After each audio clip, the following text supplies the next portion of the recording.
Como les he dicho, en infinidad de oportunidades, estamos haciendo un ciclo con el psicólogo Juan del Amor Moya, con el que hemos hablado y vamos a hablar en subsiguientes programas acerca de temas, en mi concepto, muy importantes. Hoy vamos a hablar, como les decíamos la semana pasada, sobre libertad, sobre la libertad responsable.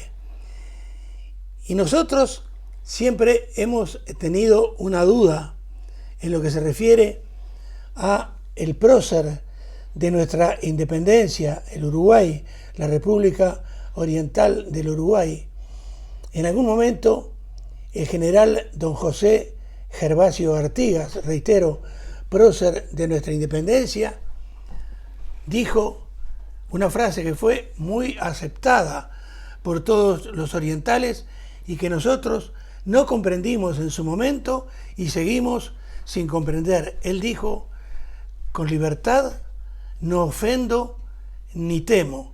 Entonces, la primera pregunta, Juan, es: ¿cuál es el significado de ese vocablo, libertad? Y en tu concepto, ¿qué quiso decir el general Artigas? Hola, buenas tardes. Pues la verdad es que no tengo ni idea de lo que quiso decir, porque como te he comentado antes de grabar, pues yo creo que para saber lo que dicen las personas hay que conocer a las personas y qué hay detrás. Pero sí, la libertad, desde luego, entendemos que es una facultad, una capacidad que tiene el ser humano para actuar, y actuar según sus criterios, según sus valores, según su razón, según su voluntad. Yo entiendo, humildemente también, que este general, esa frase, si está en un contexto en el que todos los ciudadanos a los que se dirige son libres igual que él, pues se entiende que se diga lo que se diga, no se ofende, porque yo en mi libertad, me digan lo que me digan, no me ofenden, no me siento ofendido, y diré, posteriormente haré o pensaré libremente según yo crea, ¿verdad? Sin embargo, claro, ahí parece como una frase lapidaria de quien inicia la constitución de una nación, de quien inicia un proceso de formación de todo un pueblo, en el cual la base, la clave está en que el pueblo se sienta libre. Entendemos que al decir realmente esa frase, a partir de entonces, la constitución de esa nación, en sus organizaciones, en su capacidad de los individuos para poder elegir, para poder asociarse, para poder hablar, para poder expresarse, para poder moverse, va a ser la misma. Luego, de partida, si yo lo tomo como un postulado de intenciones para construir, pues me parece justo. Pero si lo considero desde el plano individual, y como te he dicho en plan broma, no sé si lo dijo con una pistola en el cincho o lo dijo simplemente con las manos limpias, pues entonces es diferente, ¿verdad? Porque si lo dices con las manos limpias, lo dices con respeto. Y entonces el que tiene respeto, en principio no tiene por qué ofender. Es lo más asertivo posible, y la otra persona, o las otras personas, en el caso de que se sientan ofendidas, siempre se puede dialogar. Pero si lo dices con un arma, pues entonces, claro, es una cuestión de soberbia, es una cuestión de ego, y es una cuestión de pensamiento único, según mi criterio. Es decir, la verdad la tengo yo la voy a decir, no voy a tener empacho, y hay de aquel que se sienta ofendido, porque está fuera de la verdad. En tu concepto, entonces, ¿cuál sería la definición, te reitero, de este vocablo, libertad? Bueno, la definición, podríamos entender un simple concepto de libertad, que es aquel que se encuentra no encarcelado. Bueno, es un concepto. Y otro, aquella persona que es capaz de actuar, de pensar, de decidir, de tomar decisiones, de tener una voluntad con arreglo a sus criterios de forma libre, ¿verdad? Bueno, lo que pasa es una cosa. Yo te hablo, en fin, de la forma más sencilla que soy capaz, porque tampoco igual soy capaz de hablar de otra manera. La libertad yo creo que es más un estado de la persona, no solamente es un concepto de papeles, sino que es que tú te sientas libre, que tú te sientas totalmente libre, y que eso a veces no depende de la situación, ni económica, ni de enfermedad, ni de estar en la cárcel o no estar. De tal forma que posiblemente haya personas, y de hecho las hay, y hay escritos de algunas personas incluso que estuvieron en campos de concentración, que escribieron diarios y tal, en los cuales tú, después de leerlo, te das cuenta que esa persona se sentía totalmente libre. Luego yo creo que la libertad es un estado, pero claro, no se llega a ese estado por un don, ni uno nace libre, sino que yo creo que la libertad pues se trabaja cada día, es algo que no se termina nunca de adquirir, de sentirse en plena libertad y absoluta, que dura, repito, toda una vida, y que posiblemente al final de la vida, como la sabiduría, cuando ya no la necesitas, entonces es cuando la encuentras. Sí. Ahora bien, Juan, todo cumple una función en nuestra vida. Por ejemplo, el estado civil, el estar soltero, el estar casado. Entonces allí la pregunta es, ¿qué función cumple la libertad en este caso en nuestra vida? Pues yo creo que cuando una persona, por su formación, por sus conocimientos, por su personalidad, por el todo de la persona, se siente libre, pues es la primera condición que te hace identidad.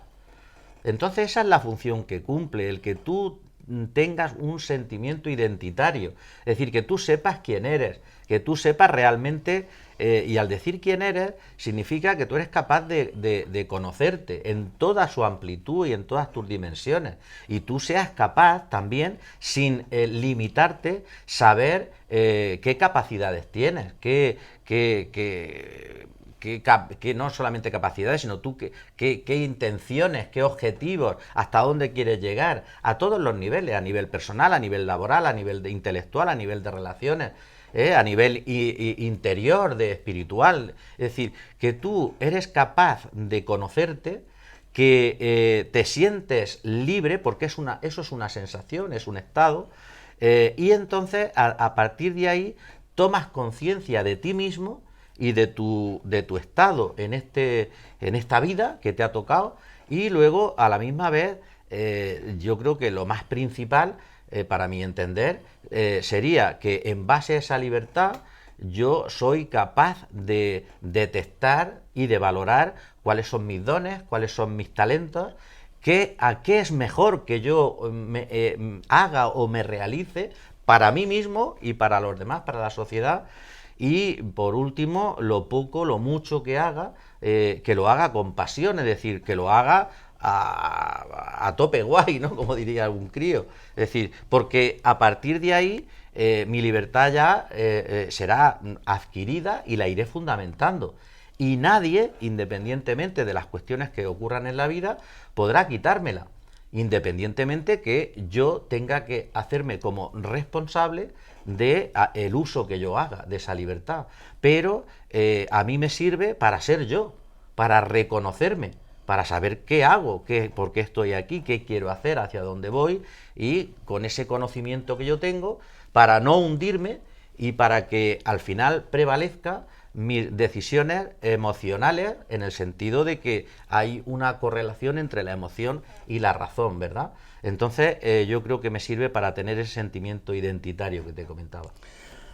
Ahora bien, Juan, hay algo que siempre me preocupó y muchísimo, y para mí es una de las principales preguntas que te voy a hacer en esta entrevista. Lamentablemente, en este mundo en que vivimos, la mayoría de los países, la mayoría de los gobernantes piensan que la educación no es muy importante para ellos, porque gente educada, gente con cultura, puede entonces comparar, puede entonces hacer de su vida lo que él quiere y no lo que los demás le mandan. Entonces, ¿qué es más importante en tu concepto, en la vida? ¿Qué es lo que está primero, la educación o la libertad? Bueno, comprendo la pregunta, ¿verdad? Según mi criterio, no tiene por qué ir delante la educación o la libertad. Lo que pasa es que todo tiene su intención. Si nos fijamos, y somos localistas, nos fijamos en España y nos fijamos en las ideologías, pues claro, hay ideologías que dicen, no, no, no, lo importante es la libertad. Pero la libertad de elección, que no es el hijo, el crío, no es el formando el que decide, sino la libertad de elección del que tiene la autoridad, que es el padre o la madre, ¿verdad? Y bueno, y es un discurso que cala, es decir, yo como padre quiero tener la libertad de elegir el centro que yo quiera. Vale, bien. Después hay otra ideología que dice, no, no, no, aquí lo importante es la educación. Y una educación pública, y una educación que nos iguale a la hora del acceso a la formación, a la educación, a la cultura, al conocimiento. Es una educación pública de calidad, en la cual esas criaturas llegará un momento que, como se les educa en libertad, primero educación, después libertad, podrán abrazar los postulados que quieran, pero se sentirán libres para tomar decisiones, para seguir formándose, para seguir en la cultura, para seguir profundizando. Entonces, claro, son dos posturas distintas. Yo soy más partidario, lógicamente, de que la libertad la tenga el Estado, la nación, en potenciar al 100% la educación pública para que sea de calidad y para que responda a las necesidades de la sociedad. Y que a la misma vez en esa formación se les eduque en libertad. ¿En libertad qué significa?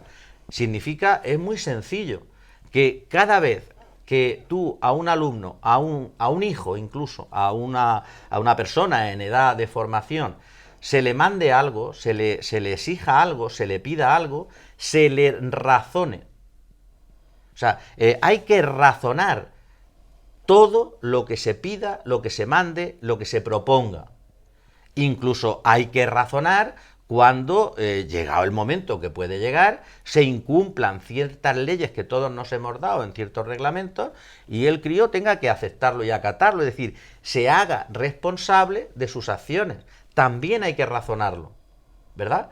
Y entonces, si al razonamiento, a la explicación, a ese amplitud de conocimiento a la hora de actuar con esa criatura, se le añade, y bueno, la palabra clave es el amor, es decir, se le añade el afecto, se le añade la emoción, se le añade que somos personas y no me eres indiferente. Claro, y en esas edades, fundamental, pues yo creo que ahí estaría la clave. De tal manera que, repito, mi criterio es primero la formación en libertad para luego abrazar libremente los postulados, las ideologías, la evolución que cada uno quiera. Pero porque hemos partido de la libertad personal, incluso de la criatura, no de la libertad de elección de los padres. Que eso no quiere decir que sean incompatibles. Porque si yo como padre al fin digo, no, no, no, no, no, yo quiero seguir teniendo la libertad de elección de centro, muy bien, úsala, pero en el Estado tiene que costarte, porque es una decisión que tú tomas al margen de una estructura de educación fuerte que no tenemos, y que se te ofrece. Entonces, bueno, tú con tu dinero puedes hacer lo que quieras, ¿verdad? Pero, claro, para eso tiene que haber una base fuerte, una base fundamentada, una base que no quepa duda de que tú estás ofertando públicamente una educación identitaria de Estado, igualitaria para todos, que nos une y que a la misma vez nos iguala. ¿Nos iguala en qué? En derechos de acceso. Nos iguala ¿en qué? En derechos de poder acceder no solamente a la educación, sino al conocimiento, a la cultura. Entonces, ten en cuenta que en la vida pocas veces tenemos esa oportunidad, la sociedad, de poder tener esa igualdad de condiciones de acceso. Pues la educación en ese sentido, usando palabras que a lo mejor son de otro camino, tendría que ser sagrada. Claro, y sería entonces contrario a lo que tú has dicho. Los estados sí que me refiero, se volcarían en la educación como algo prioritario y como algo fundamental para mi nación, para las personas, individuos que conformamos la nación. Eso en España todavía no. Y no es porque a mí se me ocurra, es simplemente ver la historia reciente. Si eso fuera así, como yo estoy diciendo, me refiero con respecto a que la educación fuera lo fundamental, pues todas las ideologías en este estado se habrían puesto de acuerdo ya hace tiempo. Pero como la boina de la política esta localista y pobre todavía no la hemos quitado, pues entonces significa que todavía estamos en guerra en la educación. Con lo que significa, ya aterrizando, que quien sale perjudicado es el ciudadano. Porque la política de becas no se consolida, porque la política de educación con respecto a formar al individuo para las necesidades que la sociedad está detectando no se ha consolidado, porque el sistema educativo no está preparado para formar a los alumnos con respecto al futuro de acceso al mundo laboral. Es decir, no hay una política común, que tendría que haberla, pero para 20 años, es decir, para no tocar esto en 20 años. Porque la educación no se mide de un año para otro, la educación se mide en la distancia. Porque no hay una política de acceso a la formación de profesores y de maestros y de maestras, de formadores para nuestros hijos. ¿Por qué? Porque no le damos importancia. Entonces, claro, eso creo yo que es importante, porque, igual que tú, como lo has dicho, porque es la base de una sociedad, es la base de un colectivo, de una comunidad, y es la base también del individuo. Porque si no, lo que hacemos es crear individuos, personas, que no, sin criterio a la hora de saber si son libres o no libres, porque estamos engañando. Le estamos dando la etiqueta en papel, de decir, eres libre, pero no tiene nada que ver con la realidad. Porque no es libre para comprar, porque no es libre para decidir, porque no es libre para encaminar su futuro, porque no es libre para erradicar sus miedos, porque no es libre para acceder al conocimiento. Entonces, claro, eso es falso, o sea, es una educación que no es en libertad, es falso. Entonces, al final de lo que yo te estoy transmitiendo es que tiene que ser una educación en libertad. Ahora, Juan, fíjate que mis hijos, por suerte o por desgracia, han tenido que estudiar en diversos países y muchas veces, sobre todo nuestro hijo, venía a casa cuando estaba, por ejemplo, haciendo el liceo, la ESO, como se llama acá, venía a casa y nos decía no solo que sus compañeros lo llamaban el gringo que se las sabe todas, porque nuestro hijo siempre nos decía que los profesores que tenía, así como te lo digo, no sabían absolutamente nada. Sobre todo el profesor de inglés. Mi hijo, que habla inglés porque estudió en países de habla inglesa, se asombraba de lo que estaba pasando. Pero lo mismo en historia, lo mismo en geografía, lo mismo en todas las materias que le daban. Y en algún momento dado a nuestra hija también nos pasó, reitero, no voy a dar nombres de países en los que sucedía esto. Pero ¿por qué sucedía? ¿Por qué? ¿Cuál es la clave? ¿Por qué mis hijos no recibieron fuera de España la educación que debían recibir cuando hicieron primaria y cuando hicieron secundaria? Claro, no has dado nombres ni de personas ni de países. No sé de qué países hablas. Bueno, no sé de qué países hablan y no sé tampoco la historia de ese momento, pero aquí lo que yo detecto primero es hay pobre educación en el sentido de la preparación posiblemente del profesorado con respecto a la formación de los alumnos, y luego, pues claro, también hay que tener en cuenta que una de las características, que ya la hablaremos más adelante, de que te hace de alguna manera sentirte libre, es viajar. Viajar, sí, parece algo simplón y sin embargo es importantísimo, porque viajar te abre la mente, viajar te hace ser más flexible en tus valores, en tus a veces premisas que son intocables en la cultura. Entonces te hace ser incluso, si me apuras, más inteligente.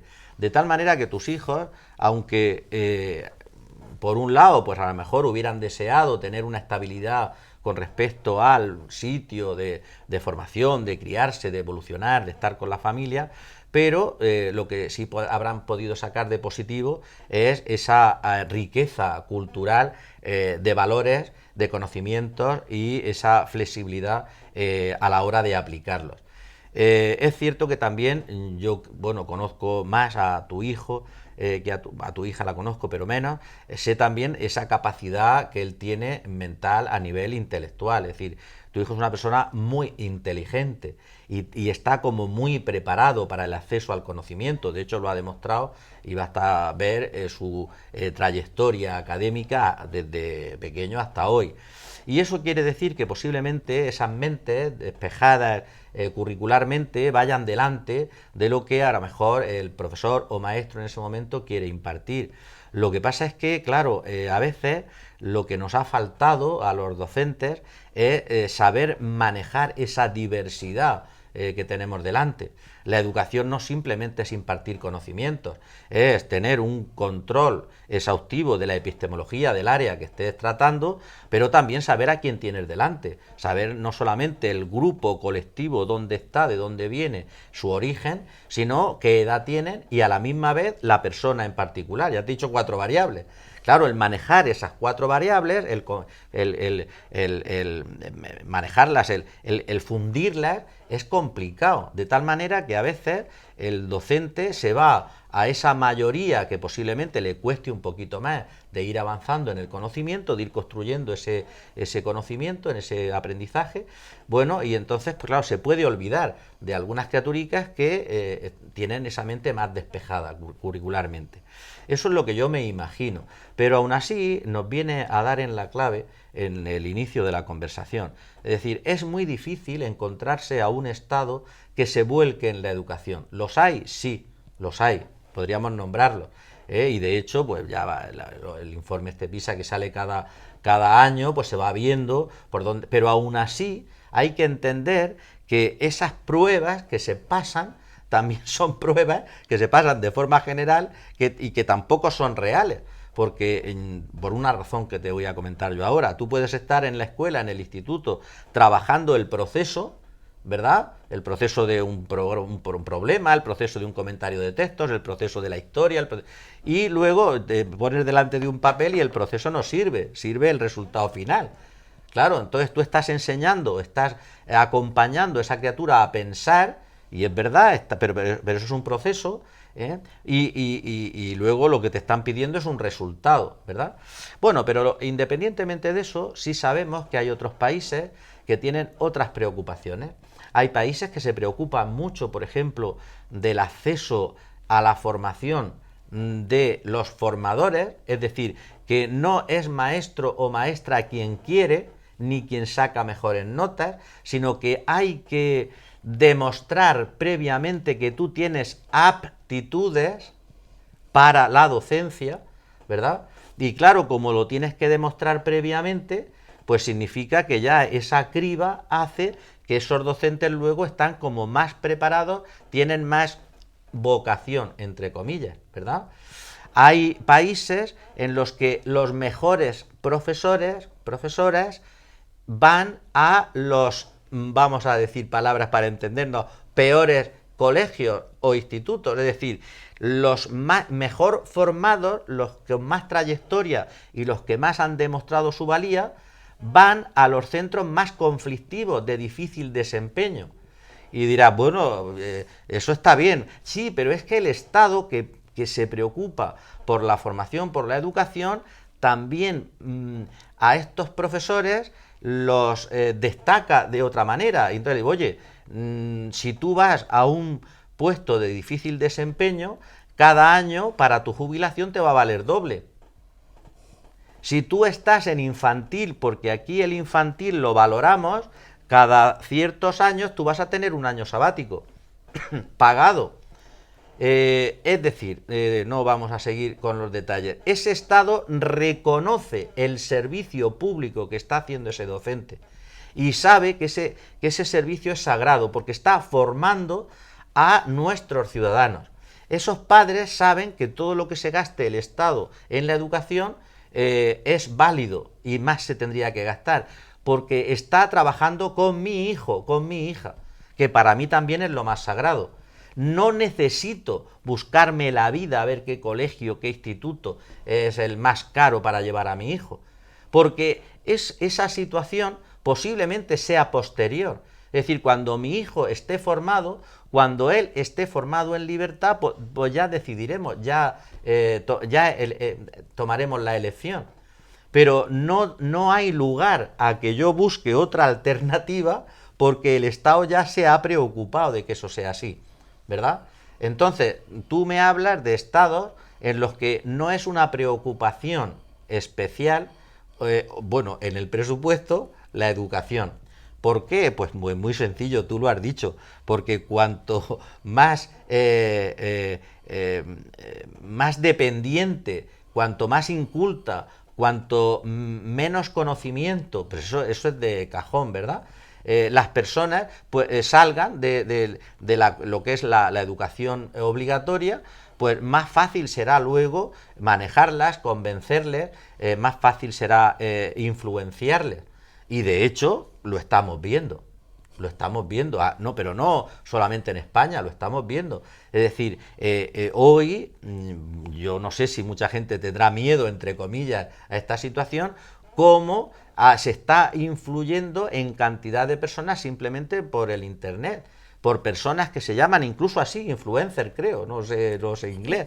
Bueno, y ves luego que es el otro día, y me perdonas, no sé si lo viste tú en la tele, pues un muchacho influencer de estos, pues que saca vídeos en un coche, no sé si era un Maserati o lo que era, que iba viajando por una carretera nacional, no autovía, a 200 y pico, y va y lo cuelga en internet. Bueno, y bueno, los seguidores que tiene son inmensos, ¿no? Bueno, pues creo que la Guardia Civil ya tomó nota, la Fiscalía actuó de oficio. Bueno, estamos llegando a unas situaciones de que la incultura, el pobre acceso al conocimiento, es decir, todo esto está ahora teniendo una influencia extraordinaria. Y yo estoy convencido usando la bandera, el adalid de yo lo hago porque soy libre. Para tirarnos al agua y mojarnos y terminar con esta parte, te digo que en mi concepto hay dos países en las antípodas de la educación: Ecuador y Canadá. En fin, una moneda, dos caras. De un lado, la libertad. Del otro lado, el libertinaje. ¿Libertad es libertinaje? Bueno, eso yo creo que es fácil, ¿no?, de entender, pero eso es fácil de entender a cualquier nivel. Es decir, el uso de la libertad está claro que cuando una persona, hace valer sus derechos, cuando una persona se expresa, cuando una persona toma decisiones, cuando una persona usa su voluntad, está claro que lo hace de una manera responsable. ¿Qué significa responsable?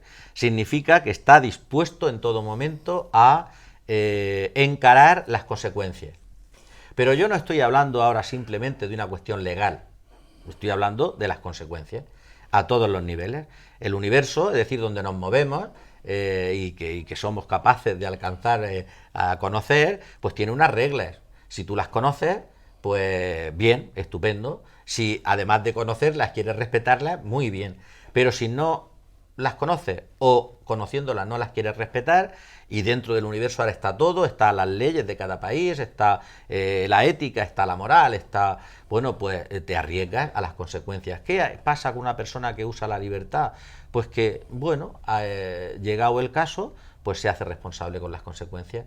Y además también sabe esa persona que actúa en libertad, porque, bueno, si no se da cuenta en el momento previo, pues después, bueno, pues pide perdón o enmienda, que mi libertad también tiene que tener pues un respeto a la libertad del resto de personas, ¿no? Porque claro, si yo me considero libre, tengo que considerar también al resto libre. Y si yo no quiero que a mí se me falte, pues yo intentaré no faltar, que es lo lógico. Pero claro, el libertinaje aquí es como pasarse por el forro mis responsabilidades, pasarse por el forro el hacer daño o no hacer daño. Y esto lo podemos unir si se quiere, que eso lo ve en la tele cada día, va saliendo, porque además nos vamos adaptando a las nuevas tecnologías, e incluso a nivel legal cada día, cómo no puede uno usar las nuevas tecnologías para decir lo que le parezca. Por ejemplo, hacer apología de la violencia, porque que de hecho se está dando, para hacer incluso mofa del sufrimiento ajeno, para denostar lo que es la dignidad de otra persona. Porque si la justicia, en este caso social, pues puede hacértelo valer, puede hacértelo que lo pagues. Y entonces, claro, ya no está el hecho de que se pague o no se pague, está el hecho de que esa persona es incapaz de sintonizar con ese sufrimiento ajeno. Por eso estamos hablando de libertinaje, porque no vive uno solo, vive en sociedad, vive en comunidad. De hecho, en latín, lo he apuntado aquí, lo que era el libertinaje es el individuo que no tiene frenos, que no tiene límites. Entonces, claro, ahí eso no es libertad. Que unido a la frase de tu del general que has nombrado, ahí es lo que habría que hacer la diferencia. Yo creo, y creo que también humildemente en la distancia, de que no irían por ahí los tiros. Es decir, la libertad siempre con unos límites que yo me los doy, que me los da la sociedad, que nos lo da la comunidad, el vivir juntos, y con un poco de respeto, ¿no? Que es lo que hay que hacer, un poco o mucho, que es lo que yo quiero para mí, lo que quiero para los demás. Muy bien, Juan, para terminar, como última pregunta de esta primera parte, hoy día podemos decir en el mundo y sobre todo aquí en España que tenemos una libertad absoluta. No creo, ni en el mundo ni en España. La libertad absoluta yo creo, te repito, que la adquiere a nivel personal, individualmente, una persona pues al final de una vida, porque la libertad se va construyendo. No es una cuestión de que ya se haya alcanzado y haya llegado donde iba. No, la libertad se va ganando día a día, te la vas ganando, te la vas construyendo, te la vas trabajando cada día y la alcanzas. Eso no es malo, no es decir, oye, bueno, hasta el fin. No, todo lo contrario. Todo lo contrario. ¿En qué sentido? En que entendemos, o yo entiendo, que la libertad es un proceso. Y es un proceso personal, pero también es un proceso colectivo. Es un proceso también de pueblos, de naciones, de estados. Y en ese proceso tenemos que confluir. Eso es lo que pasa, que a veces no se confluyen. Y hay estados que llevan un proceso concreto y individuos que llevan otro. Entonces, claro, si se llega el caso de que un estado, independientemente haya libertad absoluta o no, coincide el proceso de libertad de institución, de organización, con los procesos de libertades, ya sé que parece complicado, pero no, porque estamos hablando de formación, de cultura, de un pueblo, pues entonces quiere decirse que se podría decir que ese pueblo, esos individuos viven en libertad. Porque esas personas, y de hecho hay estados, y no están muy lejos de España, que son capaces de vivenciarlo día a día, que son capaces de preguntar a los ciudadanos, igual porque no son 40 millones, son menos, pero bueno, no sé por qué no. O sea, son capaces de preguntar a los ciudadanos, son capaces de hacerlos corresponsables de las políticas, son capaces de ir construyendo la política cada día, no como en España cada 4 años. ¿verdad? Entonces, claro, esos estados se podría, y esos individuos que pertenecen a ese estado, se podría decir que son libres. Absoluta no, porque eso es una utopía. Pero sí son libres, y son más libres comparado con otros estados, ¿verdad? Entonces, libertad absoluta yo creo que es nunca, pero hay ejemplos claros en estados muy cercanos en los que el camino es ese. Nosotros no sé en qué nivel estamos comparado con otros, pero nos queda mucho, mucho recorrido. Aquí en España, muchísimo. Muy bien. Paramos un par de minutos y seguimos entonces conversando con Juan acerca de la libertad responsable.